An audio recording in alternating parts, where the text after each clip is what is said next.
నమస్తే అండి, నేను మీ రామకృష్ణ నిహాన్, ఆస్ట్రో న్యూమరాల్స్ని. అందరూ ఎలా ఉన్నారు? ఈ వీడియోలో 23/3/2024 గుర్తుపెట్టుకోండి, మార్చి మాసంలో శని హోమం అనేది కూడా నేను చేయబోతున్నాను. ఈ శని హోమం ప్రతి ఒక్కరు చేయించుకోండి. ఇక్కడ ఏ కంట్రీలో ఉన్నా పర్వాలేదండి, ఏ రాష్ట్రంలో ఉన్నా పర్వాలేదు, ఏ జిల్లాలో ఉన్నా పర్వాలేదు. శని హోమం జరిపించుకుంటే మనకున్నటువంటి సమస్యలన్నీ తప్పకుండా తీరిపోతాయి.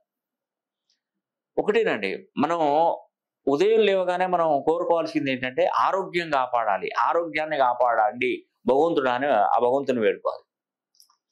ఆరోగ్యాన్ని సంపూర్తిగా మనకు పూర్ణాయుష్కులం చేసేటువంటి వాడు సూర్య భగవానుడు.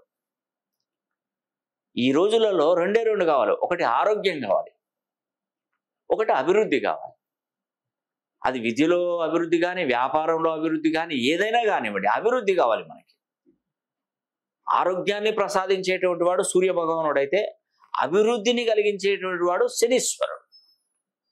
చూడండి, ఈ రెండింటి మధ్యన అంటే సూర్య భగవానుని కొడుకే శనీశ్వరుడు. శనికి సూర్యునికి పడదు, కానీ ఇవి రెండు కావాలి మనకి. ఆ రెండు కావాలంటే మనం ఏం చేయాల్సింది ఏంటంటే, శనికి మనం చేయవలసింది ఏంటంటే శని హోమం.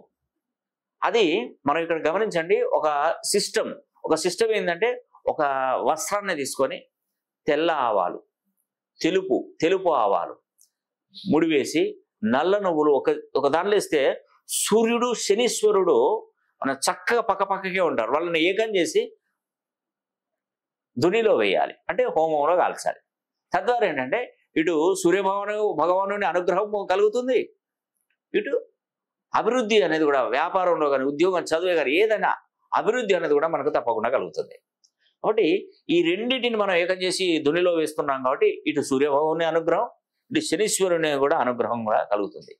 ఎవరైనా కూడా మీరు శని హోమం జరిపించే ముందు ఆ రోజు ఈ 23వ తారీఖు 3వ నెల 2024 రోజున కనీసం ఒక 11 సార్లు శనికి సంబంధించినటువంటి స్తోత్రం, నీలాంజన సమాభాసం రవిపుత్రం యమగ్రజం ఛాయా మార్తాండ సంభూతాం తం నమామి శనైశ్వరం అని చెప్పేసి నవగ్రహ స్తోత్రం. మామూలుగా మీకు ఎక్కడైనా యూట్యూబ్లో కానీ గూగుల్లో సెర్చ్ చేసినా కూడా నవగ్రహ స్తోత్రాలు వస్తాయి. చక్కగా చదువుకోండి, 11 సార్లు చదువుకోండి. ఇది శనికి సంబంధించినటువంటి స్తోత్రం. రవికి సంబంధించిన స్తోత్రం జపాకుసుమ సంకాశం కాశ్యపేయం మహాద్యుతిం తమోరిం సర్వ పాపజ్ఞం ప్రణతోస్మి దివాకరం అని రవికి సంబంధించింది ఒక 11 సార్లు, ఇదొక 11 సార్లు, అదొక 11 సార్లు. 23/3/2024 కేవలం శని హోమం జరిపించుకున్నటువంటి వారు మాత్రం చదువుకోండి, చాలా మేలు జరుగుతుందండి. ఒకవేళ చదువుకోకున్నా పర్వాలేదు, కానీ చదువుకుంటే ఇంకా మంచిదండి.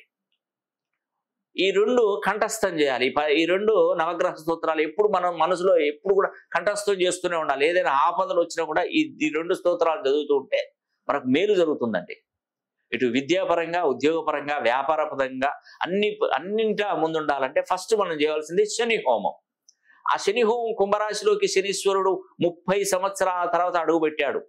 30 సంవత్సరాల తర్వాత అడుగుపెట్టినటువంటి శనీశ్వరుడు మన మాట వింటాడు, తన సొంత ఇంట్లో ఉన్నాడు కాబట్టి. వేరే వాళ్ళ ఇళ్లలో ఉంటే శనీశ్వరుడు అసలే ఊహో అంటాడు. ఈవెన్ మకర రాశి కూడా శనీశ్వరుడు లే, కానీ ఆ మకర రాశిలో ఉన్నప్పుడు కూడా ఆయన ఊహో అంటాడు. ఎందుకంటే కర్మస్థానం, అనుభవించు అంటాడు. నేనేం చేసలేదు, నువ్వు అనుభవించు, కానీ లాభస్థానంలోకి వస్తే నీకు లాభాన్ని తెప్పించి పెడతాడు. అందుకే కర్మస్థానంలో ఉన్నప్పుడు ఈ శని హోమం చేయలేదు. గుర్తుపెట్టుకోండి, ఒక పాయింట్ రాసి పెట్టుకోండి. నేను కేవలం కుంభరాశిలోకి వచ్చినప్పుడే శని హోమం జరిపించుకోమని చెప్తున్నాను అందరికీ, కానీ దీన్ని బెడచెవిన పెడుతున్నారు. ఏమున్నది చూద్దాం, కానీ చేసి చూడండి. తర్వాత మీకు వచ్చే అదృష్టం ఎలా ఉంటుందో మీకే తెలుస్తుంది. ఉద్యోగం కానీ, వివాహమే కానీ, ఆరోగ్యమే కానీ, చదువే కానీ, విదేశీ ప్రయాణాలే కానీ, ఏదైనా కానివ్వండి మంచి మేలు జరుగుతుంది. కాబట్టి ఈ అవకాశం ప్రతి ఒక్కరు సద్వినియోగం చేసుకోండి. 23/3/2024 శనివారం రోజున ఈ శని హోమం అనేది కూడా నేను జరిపిస్తున్నాను. మీరు మా దగ్గరకు వచ్చి ప్రత్యక్షంగా పాల్గొనని అవసరం లేదండి. పరోక్షంగా మీ గోత్రనామాలు మాకు పంపించినట్టయితే చక్కగా శని హోమం జరిపించి దానికి సంబంధించిన వీడియో, కుంకుమ ప్రసాదాలు కూడా మీ ఇంటికే పోస్ట్ చేయబడుతుంది. ఈ అవకాశాన్ని ప్రతి ఒక్కరూ సద్వినియోగం చేస్తున్నారు. పేరు పేరున మీకు తెలియజేస్తున్నాను. ఈ వీడియో కనుక మీకు నచ్చినట్లయితే లైక్ చేయండి, షేర్ చేయండి, కామెంట్ చేయండి. సర్వే జన సుఖినో